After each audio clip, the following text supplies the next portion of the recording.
Bonjour à tous, je suis Émilie, la fondatrice et CEO de Magic Glasses et je suis ravie de vous retrouver en cette rentrée des classes pour notre première de la nouvelle année universitaire pour ce deuxième épisode de notre première série à la découverte du service d'infrastructure de la Défense. Alors tout d'abord, pour m'assurer que ça fonctionne, je vous invite à faire comme Annelise et à me faire un petit bonjour dans l'onglet chat qui se situe en bas à droite. Bonjour Julia, bonjour Victor, bonjour Abel, bonjour Mathieu, bonjour Pierre, Lise, Marine, Najette, Clara, Louise, Timothée, Elodie, Nicolas, Mathis, Léo, Amaya, Ronnie, Youssef, Cédric, Gauthier. Je suis désolée, j'arrive pas à dire bonjour à tout le monde parce que, encore une fois, vous êtes hyper nombreux et je suis ravie de vous retrouver sur ce qui devient un petit peu un rendez-vous les mercredis soirs pour découvrir le service d'infrastructure de la Défense. Avant d'accueillir notre invité du jour qui a hâte d'échanger avec vous et de vous faire découvrir son parcours, je voudrais vous rappeler un petit peu comment ça va fonctionner. Donc on part pour 1 heure de webinaire. La première demi-heure, c'est moi qui ai la chance de poser des questions à notre invité. L'idée, c'est de comprendre un petit peu son parcours, savoir ce qu'il a fait concrètement, qu'est-ce que c'est le SID pour service d'infrastructure de la Défense, qui sont les personnes qui composent les équipes, comment ça se passe, etc., etc. Et puis au bout de 30 minutes, je me ferai votre porte-parole. Donc, vous avez juste à côté de l'onglet chat où vous me dites bonjour, un onglet questions. Dans cet onglet questions, tout au long de l'échange qu'on va avoir avec notre invité dans la première partie, je vais vous inviter à venir poser des questions en me redonnant un petit peu d'informations sur qui vous êtes. Donc, j'ai besoin que vous me donniez votre prénom, votre âge, l'établissement scolaire dans lequel vous êtes, si vous êtes en études, ou plus d'informations sur qui vous êtes, si vous avez déjà un premier job peut-être dans ce domaine-là, pour que je puisse donner un peu de contexte à notre invité pour qu'il puisse répondre au mieux à votre question. L'autre sujet, c'est que vous avez vu, on est nombreux encore cette fois-ci. Donc, du coup, je ne pourrai pas prendre les questions de tout le monde. Donc, je vais avoir besoin de vous pour m'aider à sélectionner les questions. Et comment on sélectionne les questions? Simplement en prenant les questions qui ont eu le plus de votes.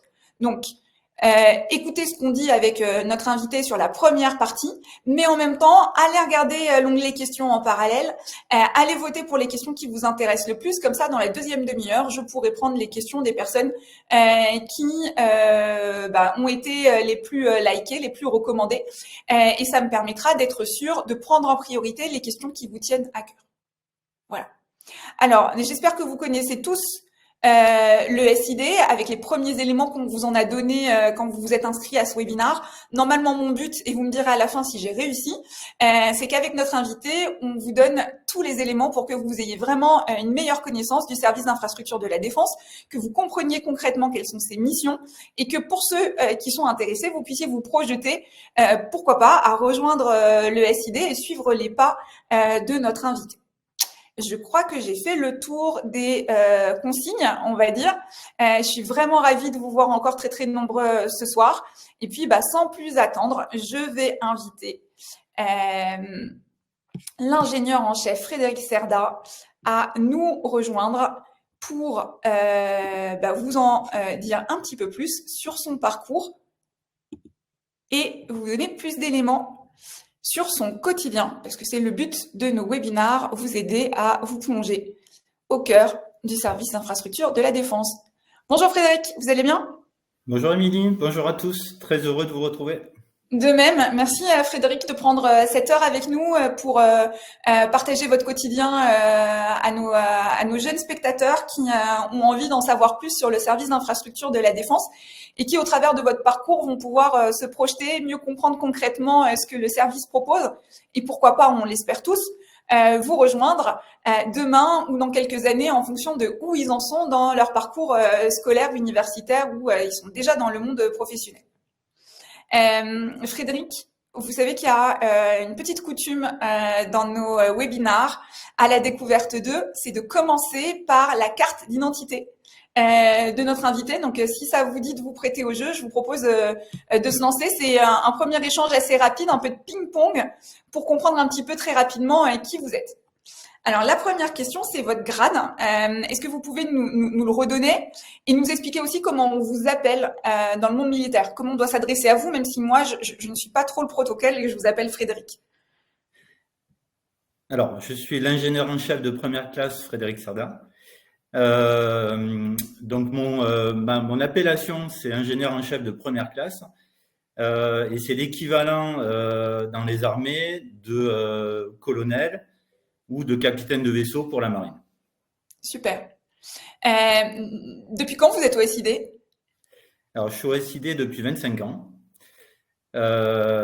J'ai intégré l'institution militaire en 1998. Et vous avez commencé dans la marine, parce que il y a 25 ans, on rentrait pas au SID directement, on rentrait dans un SID qui était lié à une armée, c'est ça? Tout à fait. En fait, j'ai été donc recruté en 1998 à l'issue d'un parcours classe préparatoire scientifique assez classique au lycée Thiers à Marseille. Et puis à l'époque, il n'existait pas encore My Job Glasses, mais néanmoins, on avait déjà la marine avait déjà des personnes en charge du recrutement qui ont su me donner l'envie d'entrer au service des travaux maritimes. Donc j'ai toujours eu une appétence pour les métiers de la construction et de l'infrastructure. Et donc je suis rentré en fait après réussite à mon concours d'École nationale de droit public de l'État, j'avais la possibilité d'intégrer plusieurs écoles. Et j'ai choisi l'École nationale des travaux maritimes. À l'issue de ce choix, en fait, j'ai été amené à faire une année une première année de découverte du métier. J'ai fait 3 mois à l'école navale, puis ensuite 8 mois embarqué sur le bâtiment Charles de Gaulle en tant qu'adjoint chef de quart passerelle. À l'époque où le Charles de Gaulle était à Brest, il était en phase d'essai à la mer.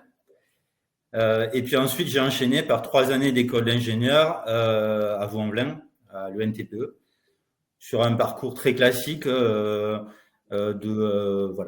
en suivant le tronc commun de tous les ingénieurs, de tous les élèves ingénieurs de l'ENTPE comme moi. S'il y avait une expérience marquante dans votre carrière au sein du SID, ça serait quoi? J'imagine que c'est dur, hein, c'est une question pas facile, mais vous parleriez de quoi? Je dirais que mon meilleur souvenir, c'est sans doute le premier programme majeur qu'on m'a confié à 31 ans, qui était le transfert de l'École nationale supérieure des techniques avancées, donc l'école d'ingénieur, que j'ai transféré depuis Paris jusqu'au campus de l'école polytechnique. Donc l'opération a été livrée en 2012. J'ai travaillé 3 années dessus et ça a été une expérience fabuleuse. D'abord parce que le programme c'était un programme majeur, à peu près 350 millions d'euros, donc des responsabilités lourdes. Et puis surtout, en raison du contexte, c'est quand même assez inspirant d'avoir à construire une école d'ingénieurs avec sa cité universitaire.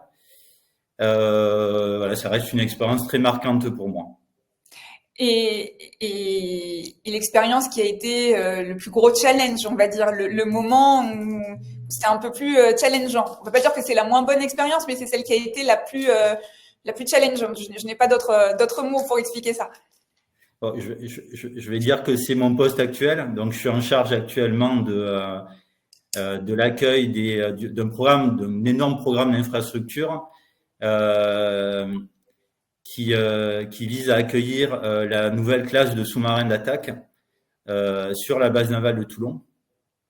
Donc, c'est un programme qui représente environ 2 milliards d'euros d'investissement à réaliser sur une emprise qui fait une vingtaine d'hectares.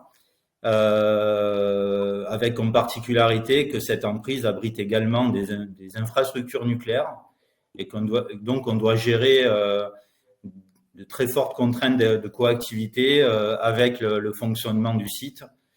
Il faut déranger le moins possible les activités de la Marine nationale.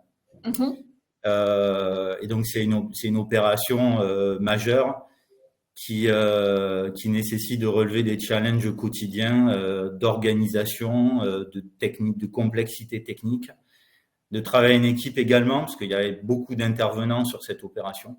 C'est passionnant, mais c'est extrêmement challenging. On en reparlera un petit peu plus longuement tout à l'heure pour comprendre concrètement quelles sont les équipes qui vous accompagnent dans ce gros challenge et puis parler des barracudas. justement ces nouveaux sous-marins d'attaque qui vont rejoindre cette emprise. Est-ce que et c'est ma dernière question. Vous êtes aujourd'hui un représentant du service d'infrastructure de la défense. Vous êtes un militaire, on le voit, vous nous avez donné votre grade, etc. Est-ce que vous veniez d'une famille de militaires? Est-ce que vous avez découvert ça un petit peu par hasard? Est-ce que c'était un rêve de petit garçon dès le départ? Vous saviez que vous alliez rentrer dans l'armée? Peut-être revenir aussi sur le fait qu'on a à la fois des civils et des militaires au sein du SID. Et voilà, qu'est-ce qu'il en a été et comment vous vous êtes retrouvé finalement à rejoindre le SID? Alors, en ce qui me concerne, il n'y a pas de déterminisme social, puisque je n'ai pas de famille au sein d'institutions militaires. Bon, par contre, comme je l'ai dit tout à l'heure, j'ai toujours une appétence particulière pour les métiers d'infrastructure.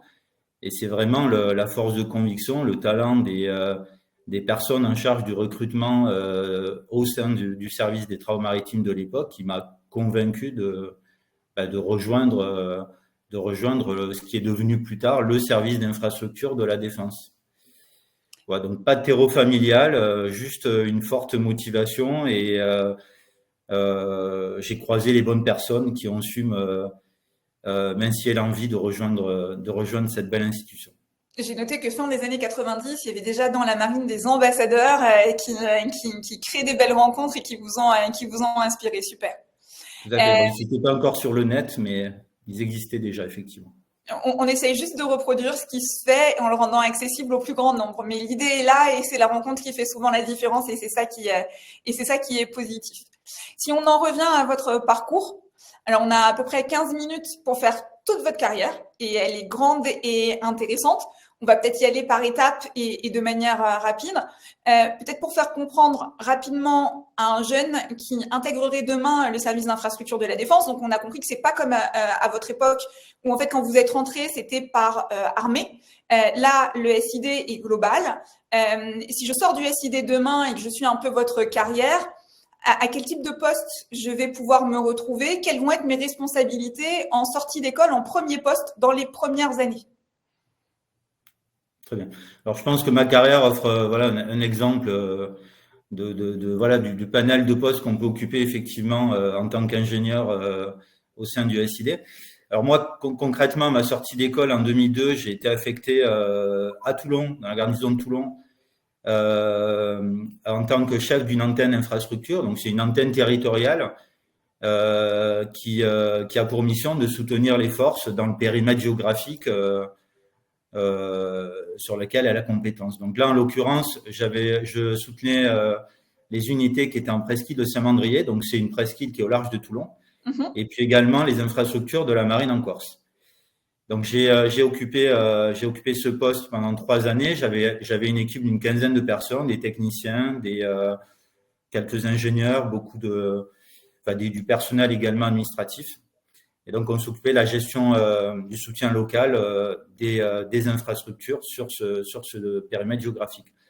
Ensuite, toujours à Toulon, j'ai été affecté comme conducteur d'opération. Alors, le conducteur d'opération, c'est un responsable de projet, un manager de projet qui est en charge la gestion administrative, financière, calendaire d'une opération. Travaille intimement avec un maître d'œuvre et avec des entreprises de travaux. Donc, ça a été une belle école de formation pour moi, puisque j'ai appris le métier de conducteur d'opération, qui est un métier phare au sein du SID. Et donc, j'avais un portefeuille d'opérations d'infrastructure à conduire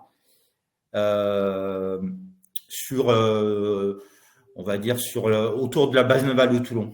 Voilà. En 2008, j'ai été affecté à Versailles, à la direction centrale du service d'infrastructure de la Défense, en qualité d'expert en charge des partenariats publics-privés. Donc, c'était une forme de contrat qui était très en vogue à l'époque, qui existe toujours, qui est un peu moins aujourd'hui visité.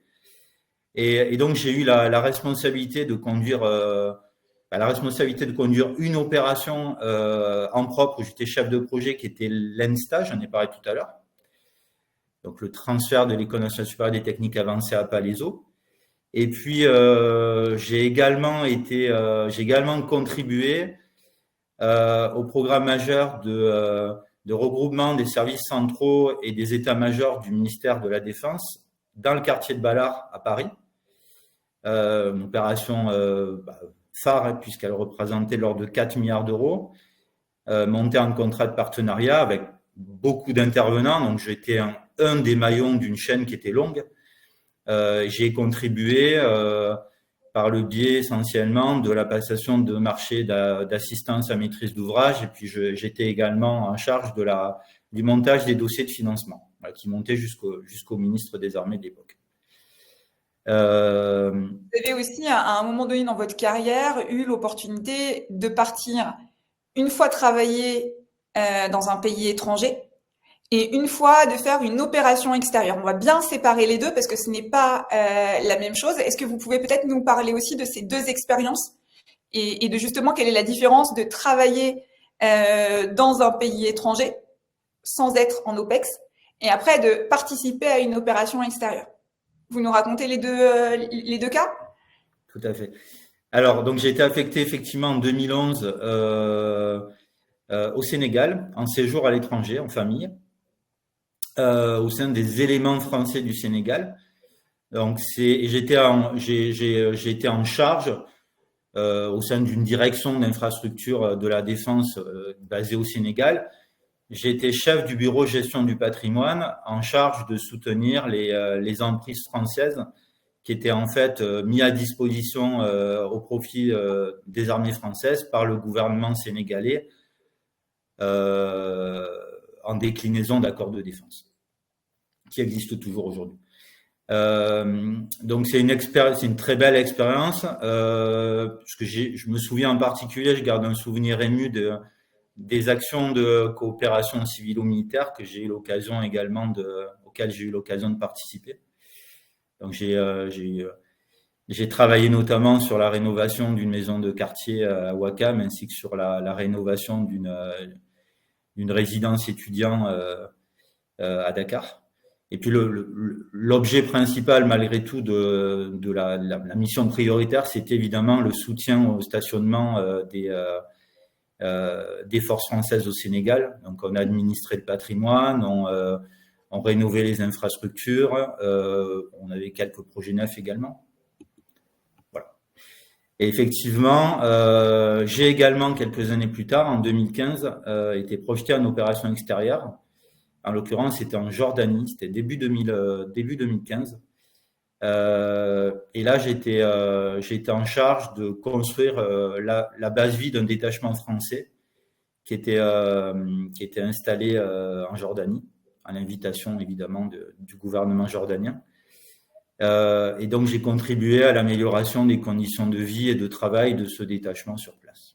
Concrètement, vous pouvez nous expliquer ce que ça implique de différence quand on est justement en OPEX par rapport à travailler sur un projet en France ou même quand vous étiez au Sénégal, la différence et qu'est-ce que ça signifie finalement de partir en OPEX et dans quelles conditions vous êtes amené à travailler? Alors, je dirais que la principale différence, enfin les deux principales différences, c'est d'une part le tempo des opérations qui est beaucoup plus rapide en opération extérieure. Donc le métier reste le même, c'est de construire, de rénover des infrastructures. Néanmoins, en opération extérieure, la typologie des ouvrages qu'on réalise est un peu différente. En l'occurrence, c'est plutôt des structures légères, des structures de stationnement plus rustiques qu'en métropole. Bon, puis la deuxième différence évidente, c'est la militarité. Le fait qu'évidemment, on est dans un contexte particulier qui peut être dangereux, pas toujours, mais qui peut malgré tout être dangereux. Et donc, avec évidemment des contraintes de sécurité, de protection défense qui sont inhérentes à un théâtre extérieur. Si on revient sur votre poste actuel, peut-être qui est extrêmement intéressant, moi j'aurais aimé comprendre concrètement comment ça fonctionne. Quelle est votre action déjà à vous et votre équipe? Et puis après, comment est composée cette équipe? Parce que si nos jeunes veulent rentrer demain au SID, alors il y a quelqu'un qui me dit mais pourquoi simplement un jeune? Parce que sur un côté militaire, on est d'accord qu'il y a une limite d'âge et qu'on ne peut pas rentrer en tant que militaire, encore une fois, en tant que IMI, ingénieur militaire d'infrastructure, on ne peut pas rentrer après un certain âge. Vous me confirmez ce point-là? Tout à fait. Alors, il y a plusieurs voies d'intégration dans le statut d'IMI. Et schématiquement, il y a deux voies principales. Il y a une voie d'officier de carrière qui est sous condition d'âge moins de 27 ans, plus une condition de diplôme niveau bac+5, plutôt dominante technique, ingénieur. Bien sûr. Et il y a une deuxième voie d'intégration qui est la voie contractuelle, d'officier sous contrat, avec cette fois-ci une limite d'âge qui est fixée à moins de 41 ans et des conditions de diplôme qui sont assez proches de celles d'officier de carrière. Ok. Alors, je vais répondre à la première de vos questions. Donc, mes fonctions actuelles depuis un an, c'est un peu plus d'un an, c'est chef de la division infrastructure Barracuda à Toulon. Donc concrètement, j'ai en charge la conduite locale sous l'autorité fonctionnelle d'une direction de programme qui est basée à Versailles. Et j'ai en charge la conduite locale d'un programme d'adaptation des infrastructures sur la base navale de Toulon pour accueillir une nouvelle classe de sous-marins d'attaque qu'on appelle les Barracuda. Et qui nécessite en fait d'adapter complètement les infrastructures qui sont sur place. Alors ça concerne à la fois des infrastructures maritimes, portuaires, à savoir des bassins de carénage, des quais, des grues portuaires, et ça concerne également des infrastructures nucléaires. Sur le volet infrastructure nucléaire, on travaille en coopération avec le commissariat à l'énergie atomique qui assure la maîtrise d'ouvrage de ces travaux.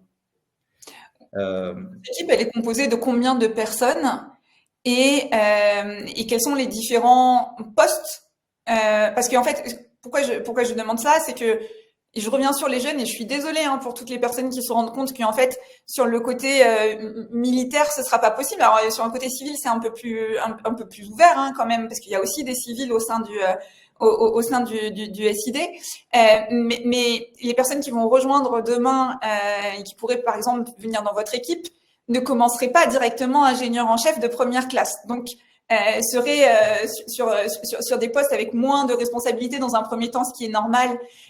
Mais du coup, quels sont ces postes qui seraient d'une certaine manière possibles pour eux? Quels sont les différents types de personnes qui travaillent dans votre équipe?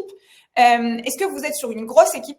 Vous nous avez dit que c'est un budget qui est quand même assez conséquent, donc vous avez la responsabilité aujourd'hui.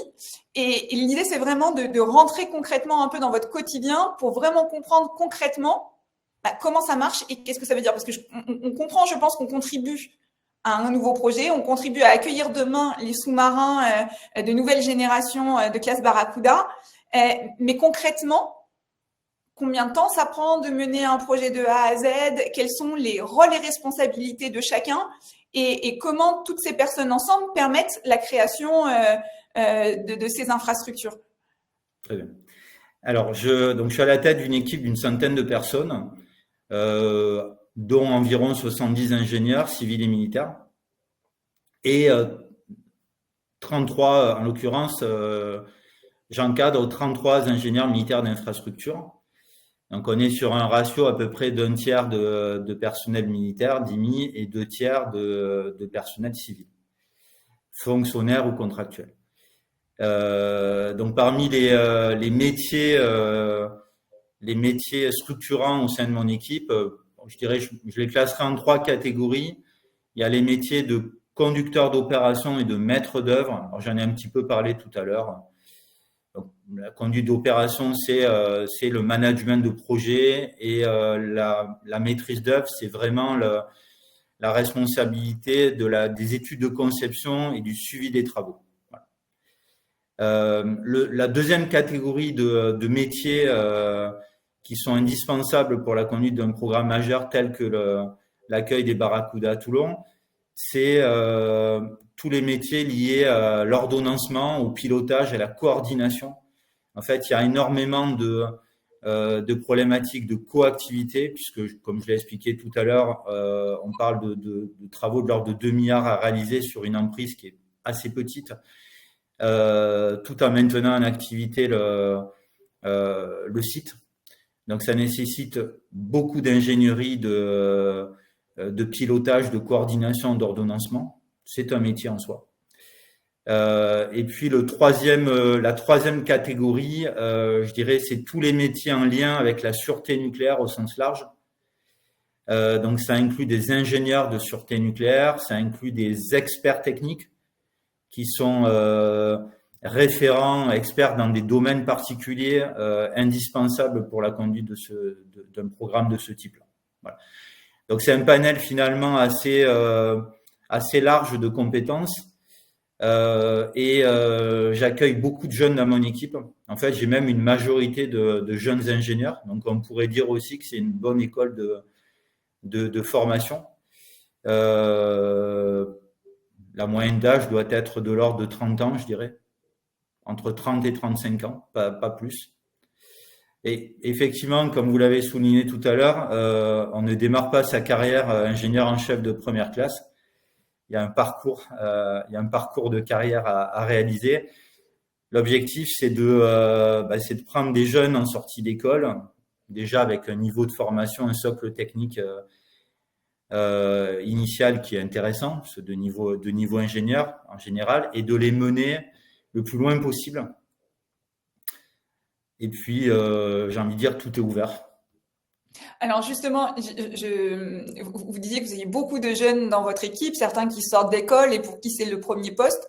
Est-ce que, alors je ne sais pas si vous avez travaillé avec eux aujourd'hui, mais est-ce que vous pouvez nous parler d'une journée type ou est-ce que vous partagez soit votre journée, soit la journée de quelqu'un dans votre équipe, par exemple aujourd'hui? On fait quoi quand on est sur ce projet-là? On passe son temps avec un casque sur la tête à aller sur des chantiers. On est au téléphone à gérer des choses avec des industriels. On gère des partenariats publics-privés, comme vous le disiez tout à l'heure. Un peu tout ça, j'imagine. Mais concrètement, il faut s'attendre à quoi quand on vous rejoint? Alors, si je devais vous donner une journée type, une de mes journées types, je dirais c'est un tiers à peu près je partage mon temps entre à peu près un tiers de management et de RH, un tiers de travail en équipe en mode projet, et puis un tiers de travail plus individuel sur des dossiers en particulier. Bon, je pourrais vous raconter ma journée d'hier, par exemple. Alors, la journée d'aujourd'hui est un peu particulière avec ce webinaire. Elle a été un peu plus courte que d'habitude, mais la journée d'hier, par exemple, c'est 3 réunions importantes. Une réunion de coordination d'activités de zone avec les différents services qui travaillent dans la zone d'activité des chantiers. Une deuxième réunion plus technique qui concernait un ouvrage de génie civil qui est une feuillure de bassin. Alors, je n'aurai pas le temps d'expliquer dans le détail, mais c'est un ouvrage de génie civil. Et puis, j'ai terminé ma journée avec une visite d'autorité. Donc, effectivement, j'ai mis le casque de chantier. Une visite d'un officier général, d'une petite délégation. Et puis, tout ça, évidemment, entrecoupé de travail de bureau important, travail administratif, qui est indispensable aussi. Travail en ressources humaines, mais également en contractualisation de marchés publics, etc., etc. Est-ce que vous pouvez nous dire aussi, aujourd'hui, sur ce projet sur lequel vous êtes, c'est pas vous qui avez lancé le projet? Vous avez récupéré le projet d'une équipe qui travaille depuis un certain temps sur ce projet. Est-ce que vous pouvez nous réexpliquer un peu le début du projet, la fin prévue du projet et vous, combien de temps finalement vous allez passer à peu près à gérer ce projet et comment vous vivez aussi peut-être le fait de participer à un projet, mais on est sur des projets de tellement grosse ampleur en fait, et vous êtes amené, on l'a vu dans votre carrière, à évoluer fréquemment, à changer de poste, à avoir de plus en plus de responsabilités, à changer d'endroit aussi. Vous nous avez parlé d'endroits en France, d'endroits différents en France, d'endroits à l'international. Comment on vit ça aussi, de passer par un projet, mais bien évidemment de ne pas pouvoir le suivre de A à Z? Alors, effectivement, le programme Barracuda, c'est un programme de très longue haleine, puisque les premières études ont démarré en 2011 et le programme s'achèvera aux alentours de 2029. Donc, c'est un programme sur quasiment 20 années, exceptionnellement long quand même, mais malgré tout, euh, communément, la plupart des opérations d'infrastructure ont une durée de l'ordre de 5 années, mais ça peut être 10 ans et pour les plus gros programmes, tels que Barracuda, une vingtaine d'années. Donc effectivement, la temporalité d'une opération d'infrastructure est pas la même que celle d'une affectation d'un IMI, qui elle est de l'ordre de 3 à 4 ans sur un poste. Donc on a forcément sur un programme important, on a forcément des prédécesseurs et des successeurs. Donc l'objectif, c'est de transmettre évidemment une situation la plus propre possible pour ses successeurs et d'être indulgent vis-à-vis de ses prédécesseurs. C'est évidemment une école d'humilité puisque on est rarement, on est quasiment jamais en fait, on ne mène jamais de bout en bout une opération d'infrastructure. Donc généralement, on est un maillon dans une longue chaîne, comme j'ai dit tout à l'heure.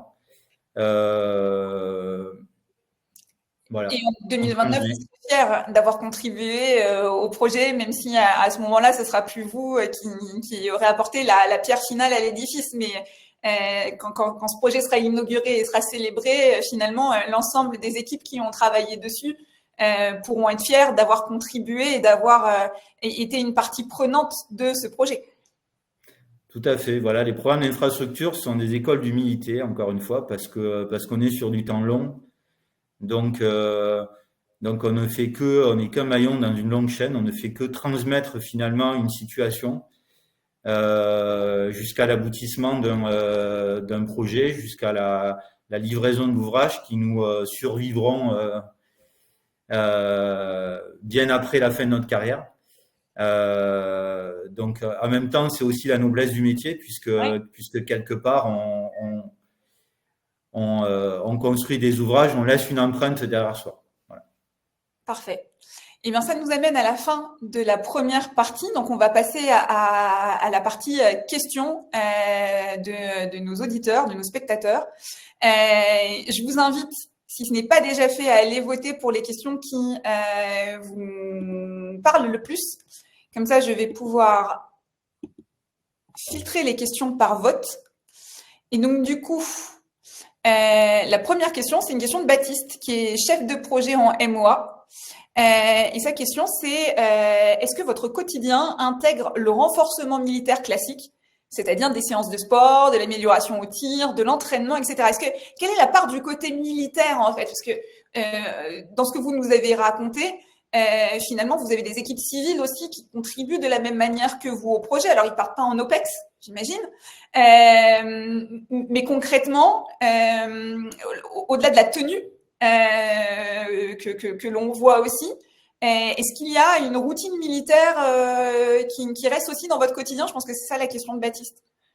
Tout à fait. Alors, c'est vrai que j'ai plutôt insisté sur la dimension ingénierie, mais il y a effectivement une dimension de militarité également dans le statut et dans la carrière de Nimi.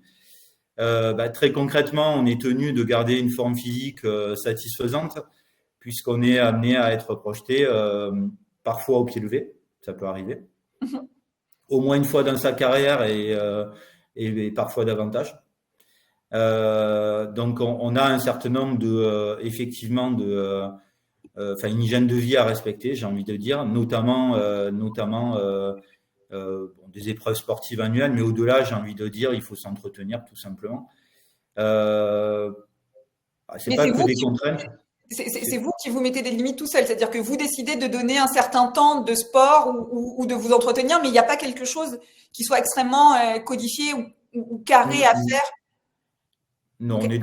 On est dans une spécialité où les prérequis ne sont pas non plus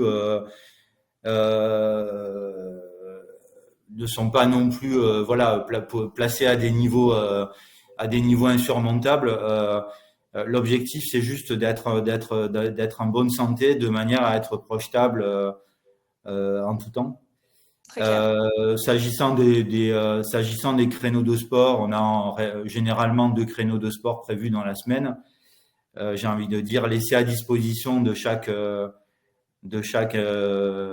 militaire. Voilà. Très clair. Une question de Victor, qui est en 3e année à l'IMT Minales, en génie civil bâtiment énergétique spécialité bois. Sa question, c'est quels sont les avantages d'un ingénieur recruté sur titre vis-à-vis d'un ingénieur militaire qui a suivi sa formation à l'armée tout au long de sa carrière? Est-ce qu'il y a des avantages justement à être un ingénieur recruté sur titre plutôt qu'un ingénieur militaire, ou est-ce que c'est l'inverse? Est-ce que ça amène les deux aux mêmes carrières? Comment ça se passe concrètement? Alors, si on parle d'ingénieur recruté sur titre sous statut d'IMI, j'ai envie de dire, il y a le statut, une fois recruté, la carrière sera rigoureusement la même. Il n'y a aucune raison qu'il y ait une quelconque différence de traitement. Après, c'est la valeur de la personne qui fera simplement son potentiel, qui feront sa carrière et son envie, évidemment. Donc, il y a juste, comme j'ai dit tout à l'heure, une condition d'âge à respecter. C'est-à-dire que là où le recrutement sur concours classe préparatoire amène à intégrer le statut dès la sortie des concours, donc vers 20 ans, 21 ans, je dirais. Pour un recrutement sur titre, ça va être en général postérieurement ou en 3e année d'école d'ingénieur, donc un peu plus tardivement. Mais enfin, il y a absolument aucune différence de parcours de carrière par la suite. Généralement, d'ailleurs, ils arrivent très rapidement à rattraper les 2 années d'ancienneté dans le recrutement. Non, il y a absolument aucune différence. Après, quels sont les avantages? Je dirais, il n'y a pas plus d'avantages que d'inconvénients. C'est juste des opportunités qui font que parfois, on intègre sur concours dès les classes préparatoires, et puis dans d'autres cas, on peut intégrer le statut à la sortie de son école d'ingénieur en fonction, là encore, de ses souhaits, tout simplement. Parfait. Question suivante. Maïr, qui fait un master géographie aménagement à l'université Clermont-Auvergne, qui demande s'il est possible de travailler comme conducteur d'opération avec un profil généraliste, ou est-ce qu'il doit passer par un cursus bâtiment, génie civil ou maîtrise d'œuvre VRD? Alors, je vais avoir besoin de votre aide si toutefois vous savez ce que c'est, pour travailler en conduite d'opération. C'est quoi VRD, vous savez? VRD, c'est les voiries réseaux divers. Ah, pardon. C'est des routes, c'est des réseaux, etc. Je dirais que pour exercer la fonction de conducteur d'opération, il n'y a pas nécessité d'avoir un profil extrêmement technique. Il faut quand même avoir un vernis dans le domaine de la construction, évidemment, puisqu'il faut quand même comprendre la matière dans laquelle on travaille. Mais c'est avant tout un job de manager de projet. Donc, on peut être un excellent conducteur d'opération sans pour autant être un expert dans un domaine technique. Ça, j'y crois profondément.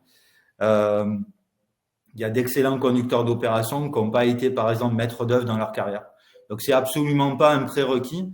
Il faut avoir des qualités. Un bon conducteur d'opération, c'est des qualités d'organisation, c'est des qualités de leadership, c'est des qualités de travail en équipe. C'est du travail avant tout.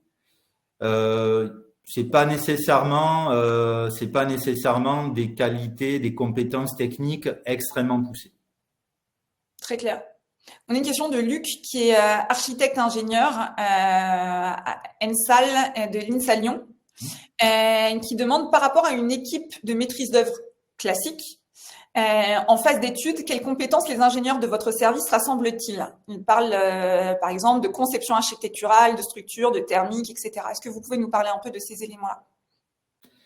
Alors on est un des derniers services étatiques, pour pas dire le dernier service d'infrastructure étatique, qui a gardé une composante de maîtrise d'œuvre, capacité en fait à produire de la maîtrise d'œuvre en interne.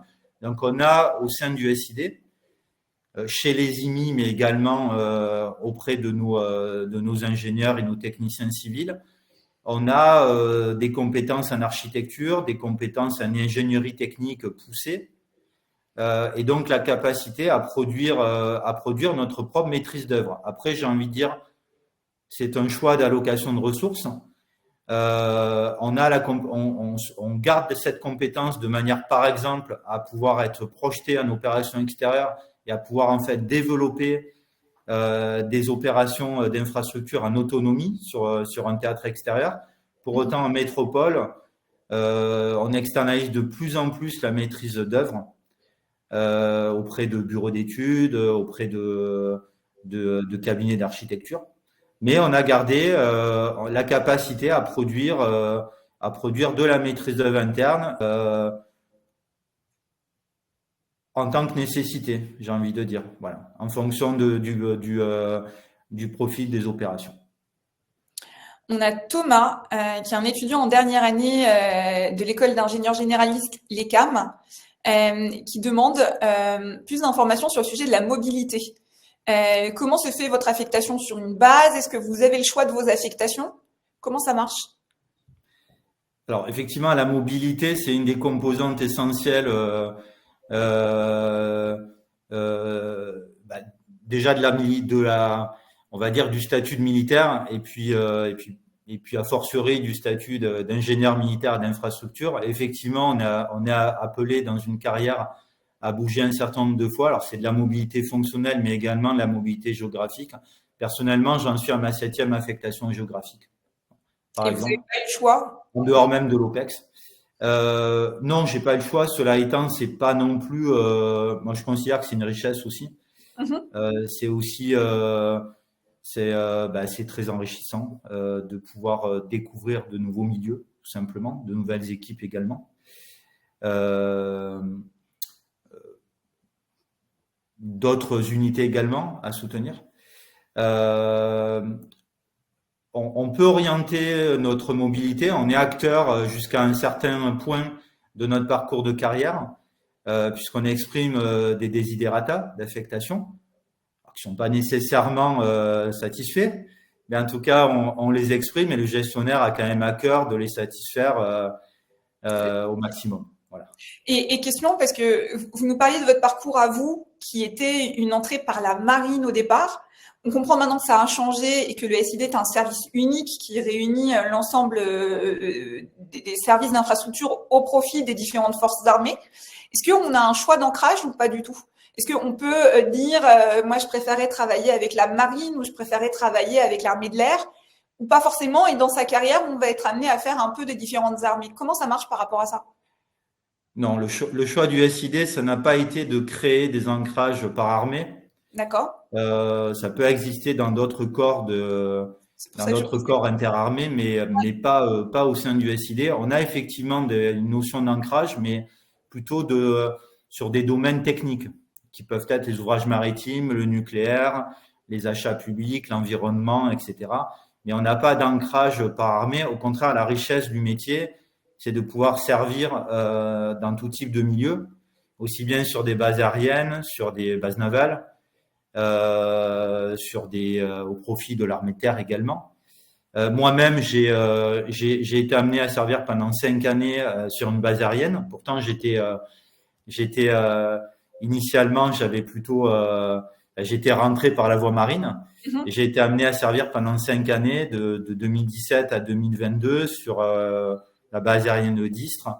J'étais en charge, là encore, d'un programme majeur d'infrastructure. En l'occurrence, c'était l'accueil des avions ravitailleurs MRTT sur la base aérienne d'Istre. Et puis ensuite, j'ai été chef d'une USID. Alors, une USID, c'est une unité du service d'infrastructure de la défense. C'est un échelon territorial de soutien des forces à l'échelle d'une base de défense. Donc, très concrètement, j'avais en charge le soutien de trois bases aériennes, Istres, Salon de Provence et Orange, de dépôts de munitions, un centre d'essai de la direction générale de l'armement, etc. Très clair. Voilà. Donc j'ai servi pendant 5 années sur une base aérienne et ça reste une expérience fabuleuse pour moi. Très clair. On a une question qui est beaucoup remontée. C'est Guilhem, qui est ingénieur calcul de structure, qui nous demande si la carrière d'un ingénieur civil sera la même qu'un ingénieur militaire, d'un point de vue des postes occupés, de l'avancement, du salaire, des opportunités. Est-ce qu'il y a une différence entre civil et militaire? Alors, c'est pas le même statut, donc il y a forcément une différence d'évolution de carrière et de rémunération. Ça dépend éminemment du statut, donc je pourrais pas détailler plus que ça. Ça dépend du statut dans lequel auquel un ingénieur civil appartient. La principale différence, c'est qu'un ingénieur civil sera sans doute amené à bouger un peu moins sur le plan géographique.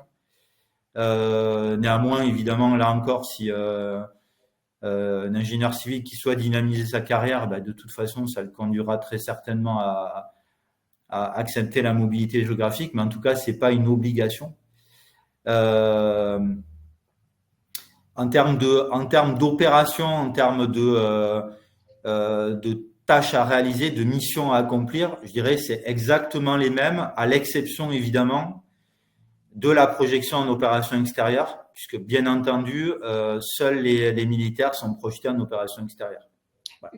Mais en termes d'avancement, on peut très bien être un civil et avoir aussi des grandes responsabilités d'équipe comme vous avez vous. C'est pas. Ça va de soi, bien entendu. Bien entendu, il y a de très très beaux parcours à faire également au SID pour un ingénieur civil.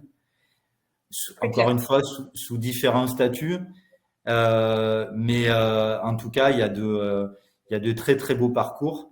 Et notamment, j'ai précisé tout à l'heure que j'étais moi-même issu de l'École nationale des travaux publics de l'État. J'ai fait ma scolarité initiale. En fait, on accueille de plus en plus au sein du SID des ingénieurs sous statut travaux publics de l'État, donc des ingénieurs qui nous rejoignent par le biais du détachement en interministériel. Et là encore, je pense pouvoir dire que le service d'infrastructure est devenu très attractif puisqu'on arrive à attirer beaucoup aujourd'hui d'ingénieurs TPE. On a une question de Lise et Lucie qui sont un peu dans le même cas. Donc je vais les mélanger ensemble. Elles ont toutes les deux des écoles de commerce. Et elles se posent la question de dire, on entend beaucoup parler d'ingénieurs depuis tout à l'heure, parce que c'est vrai qu'on met plutôt en avant le parcours d'IMI. Est-ce qu'on peut avoir fait une école de commerce et rejoindre le SID? Est-ce qu'il y a des offres pour des personnes qui viennent aussi d'écoles de commerce? Ou au sein des armées, ce serait plutôt un autre service que le SID? Alors, on a quelques profils, on a quelques besoins qui peuvent effectivement matcher avec une formation en école de commerce. On ne fait pas que de l'ingénierie infrastructure et technique. On a également des métiers connexes qui sont indispensables en fait au fonctionnement du service. Je pense aux ressources humaines, je pense aux achats publics, puisqu'on le cœur de la machine du SID, c'est quand même de passer des marchés publics de travaux de prestations intellectuelles. Donc, on a des profils de juristes, des profils d'acheteurs publics. Donc ça, c'est des profils qu'on ne trouve pas nécessairement dans les écoles d'ingénieurs. On peut les trouver effectivement dans des formations beaucoup plus généralistes de type droit, de type commerce, etc. On a une question de Chiara qui fait un master défense et histoire militaire et qui demande à quel point les trois armées collaborent-elles sur les projets que le SID leur confie. Est-ce que le SID confie des projets aux armées? Est-ce que ce sont les armées qui confient des projets au SID? Comment ça se passe? Non, alors c'est bien les armées qui confient des projets au SID. Le SID, c'est un opérateur technique qui réalise des opérations d'infrastructure au profit des armées. Dans tous les cas, ce sont les armées, directions et services qui restent les bénéficiaires et accessoirement les financeurs des projets. Excusez-moi, j'ai oublié la première partie de votre question. À quel point les trois armées collaborent-elles sur les projets que le SID leur confie? Mais donc, du coup, on va changer la phrase qu'elle confie au SID. Donc, est-ce que des fois, vous avez des projets qui sont transversales? Peut-être vous aviez parlé de Ballard tout à l'heure. Ballard est le siège, d'une certaine manière, du ministère des Armées et réunit les trois armées. Est-ce que c'est un exemple? Est-ce que vous voyez d'autres sujets peut-être? Alors, de toute façon, dans la conduite d'un programme d'infrastructure, enfin d'une opération d'infrastructure, de manière générale, on doit travailler en coopération avec le client final, qui est généralement l'utilisateur final, celui qui va en fait utiliser l'ouvrage, puisque notamment on doit répondre à ses besoins. On travaille également avec l'entité qui finance le projet. Et donc, en fait, on est en équipe de projet où de toute façon, on se doit, bien entendu, de travailler main dans la main avec les armées puisqu'on travaille à leur profit. Et donc, on doit, en temps réel, à la fois prendre en compte leurs besoins, également leur rendre compte de l'avancement de nos opérations. Ça va de soi. Et, c'est une composante tout à fait normale. J'ai presque envie de dire, comme tout ingénieur, même dans le civil, il a des clients auprès de qui il doit rendre compte de l'avancement de ces opérations. Juste, je crois que votre auditrice a précisé qu'elle faisait des études en patrimoine. Alors ça, c'est un sujet intéressant, puisqu'en fait, au SID, on a également des ingénieurs qui ont une spécialité dans le patrimoine militaire, patrimoine architectural militaire. Donc, il y a également au sein du SID des postes très intéressants à pourvoir dans le domaine justement du patrimoine militaire. Alors, on a une figure illustre au sein du SID qui est Vauban, l'ingénieur militaire Vauban.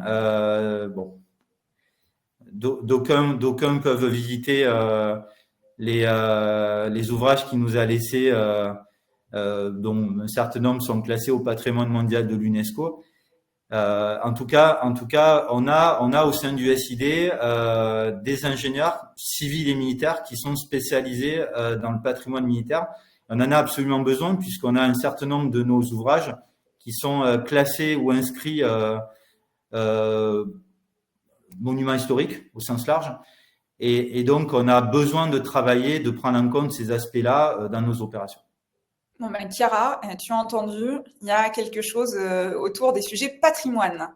Une question de Nicolas, qui est responsable d'une agence ABO ERG, Bureau d'études Sol, Eau, Environnement. Sa question, qui a un peu intéressé, j'ai l'impression, sur quels aspects du projet ou des thématiques faites-vous appel à des entreprises extérieures privées pour vous accompagner?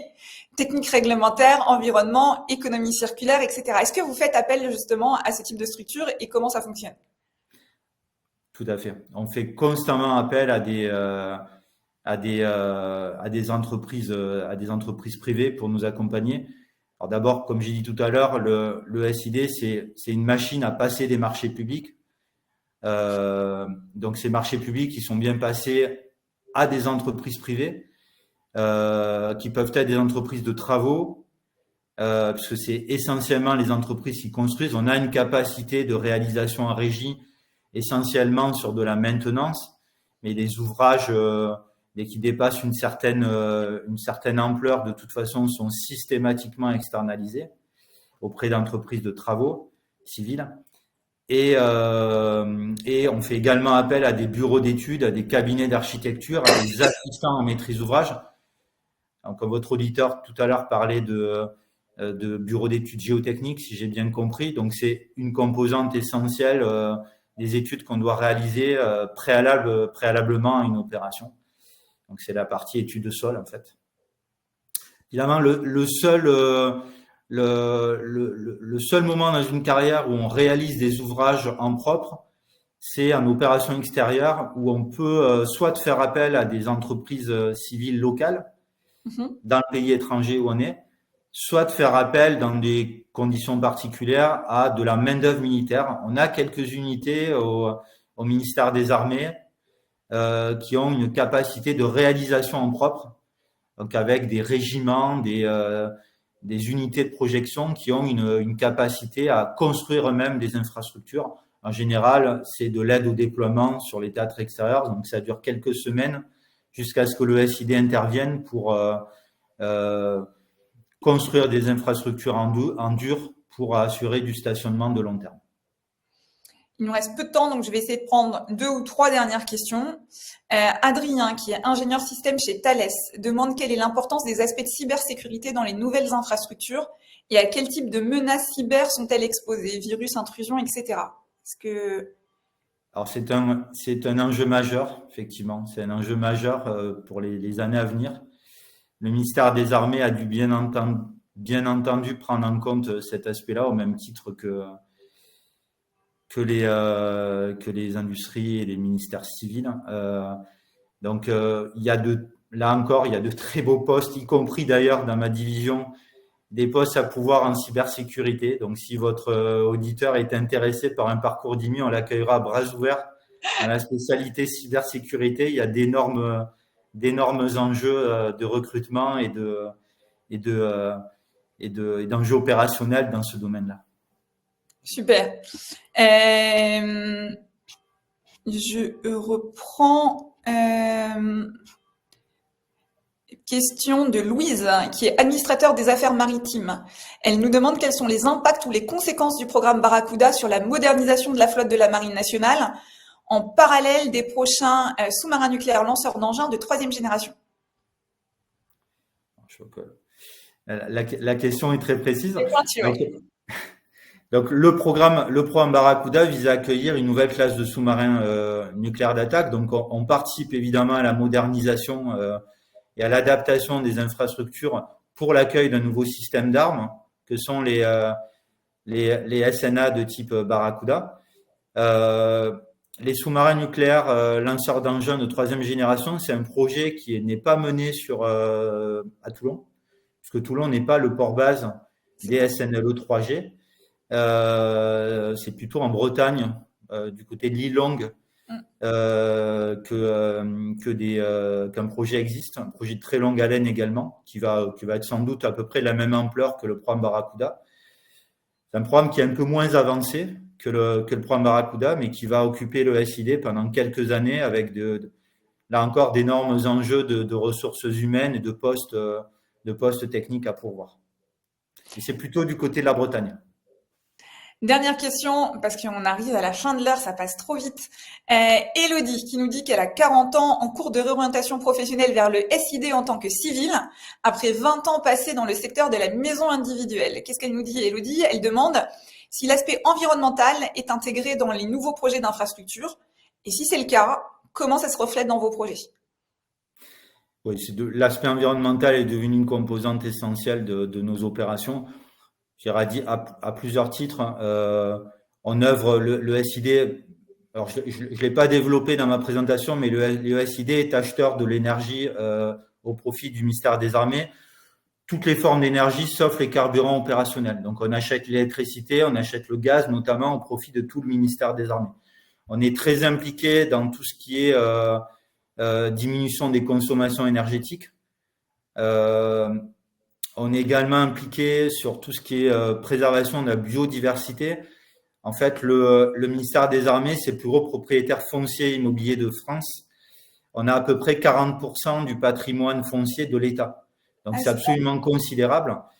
Et notamment, en fait, on est propriétaire d'emprises qui sont par nature fermées en général, qui sont pas ouvertes au public et qui sont en fait des sanctuaires animaliers et faunistiques et floristiques. Et donc en fait, on abrite des variétés de plantes et d'animaux qui sont de qualité exceptionnelle.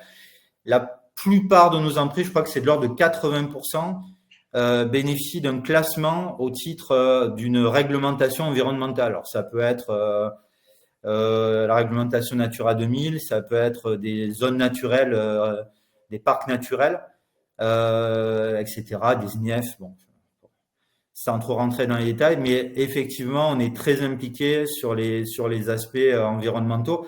D'ailleurs, l'ancienne ministre des Armées, Florence Parly, avait présidé je crois que c'est l'année dernière ou il y a 2 ans, avait présidé un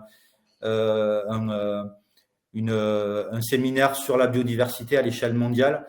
Et elle avait développé justement les actions du ministère des Armées en matière de biodiversité. Et le SID, il participe beaucoup, il contribue beaucoup. Merci infiniment, Frédéric, pour vos réponses. Merci à vous tous, parce qu'il y avait énormément de questions et on a essayé d'y répondre le plus possible. Moi, je retiens 3 ou 4 choses par rapport à ce statut d'ingénieur militaire d'infrastructure dont on a beaucoup parlé. Il y a le côté militaire d'abord, avec tout le sens que ça a, l'intérêt, l'engagement avec la mission de servir, etc. J'entends aussi, vous avez beaucoup parlé d'une vraie diversité dans les chantiers, dans les infrastructures que vous avez été amené à gérer tout au long de votre carrière. J'ai entendu aussi qu'au fur et à mesure de votre carrière, vous avez développé des responsabilités de taille, au fur et à mesure, vous avez donné à un moment donné les budgets qui étaient confiés sur différents types de programmes que vous avez menés. Vous avez également parlé de mobilité géographique, fonctionnelle, opérationnelle, ce qui montre quand même un peu, et c'est ce qu'on retrouve beaucoup dans les armées aussi, c'est le côté d'une carrière très dynamique, où en fait vous avez un parcours professionnel qui est très riche, qui bouge d'année c'est quoi, c'est 3-4 ans à peu près une mission, c'est tous les 3-4 ans à peu près que vous êtes amené à bouger et à avoir de nouvelles missions, c'est ça? C'est ça, c'était une affectation, la durée normale d'infectation, c'est l'ordre de 3-4 ans, effectivement. Avec une OPEX dont vous nous avez parlé, une opération extérieure, et puis quelque chose qu'on retrouve de manière assez régulière dans les armées, c'est le fait d'être formé en continu et d'avoir cette opportunité d'apprendre toujours plus et d'avancer au fur et à mesure avec de plus en plus de responsabilités qui se voient à la fois au niveau du grade, mais aussi au niveau des équipes que vous gérez et des budgets, surtout des infrastructures sur lesquelles vous allez travailler. Et puis le dernier point qui est important aussi, c'est l'idée de contribuer à des projets qui sont des gros projets, qui parfois durent 20 ans, comme vous nous l'avez montré là.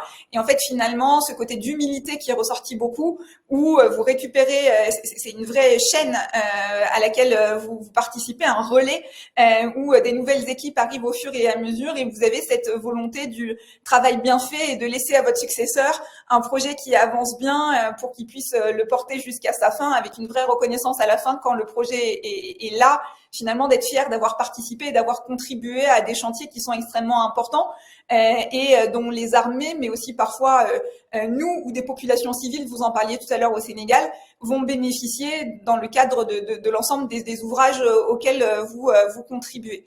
Est-ce que j'ai oublié quelque chose? Est-ce que je vous laisse le mot de la fin quand même, tout en invitant juste avant les personnes qui étaient présentes si vous avez été intéressé, et j'ai senti beaucoup d'intérêt, à aller rencontrer les IMI qui sont présents sur Major Glacis, l'ensemble des personnes qui travaillent au sein du SID, pour pouvoir continuer à leur poser des questions et peut-être prendre un peu plus de temps en individuel pour rentrer un petit peu dans leur parcours à eux et aller plus loin pour préparer éventuellement une candidature au sein du SID. Frédéric. Alors vous avez très très bien résumé les points marquants effectivement d'une carrière au sein du service d'infrastructure de la défense. En ce qui me concerne, j'ai été ravi de témoigner de mon parcours de carrière et de mon métier au sein du SID, de partager mon expérience. Et j'encourage tous vos auditeurs à explorer les possibilités de carrière au sein du SID via éventuellement les ambassadeurs métiers qui sont contactables sur le site My Job Glacis. Donc n'hésitez pas à contacter ces ambassadeurs. C'est en général des jeunes ingénieurs dynamiques qui sauront, je pense, vous transmettre la fibre. Et puis, n'hésitez pas, n'ayez pas peur. Vous éclaterez au sein du SID. Voilà. Et ça s'entendait dans votre témoignage. Donc, merci pour ça, Frédéric. Merci d'avoir pris une heure pour partager avec nous tous votre quotidien et faire découvrir le service d'infrastructure de la défense. Moi, j'étais très contente de reprendre ces webinars avec vous. On aura d'autres occasions aussi, vous verrez, de continuer cette série de webinars pour vous faire découvrir des parcours différents d'IMI qui sont présents au sein du SID. Et puis surtout, moi, j'étais très contente de voir la diversité des personnes qui étaient avec nous aujourd'hui, de voir beaucoup de jeunes filles aussi. On n'en a pas parlé, mais c'est important d'avoir des femmes aussi qui rejoignent le SID. Frédéric, vous me confirmez? Tout à fait. On a une proportion d'officiers féminins qui est de l'ordre de 15 à 20%, mais qui est amenée à croître dans les années à venir. Et il y a de très belles opportunités de carrière également pour les personnels féminins au sein du SID. Je confirme. Super. Un grand merci à tous. Demain, le webinaire sera disponible en replay et également en version podcast. Donc, n'hésitez pas à le partager avec les personnes qui n'ont pas pu être avec nous ce soir. Et puis, on vous donne rendez-vous très vite pour le prochain épisode de notre série de webinaires pour que vous n'ayez plus aucune question sur le SID et qu'on puisse vous aider aussi à vous projeter et pourquoi pas à intégrer le SID plus tard. Voilà. Merci à tous. Très bonne soirée et à très vite. Au revoir. Merci Frédéric encore. À bientôt. Au revoir.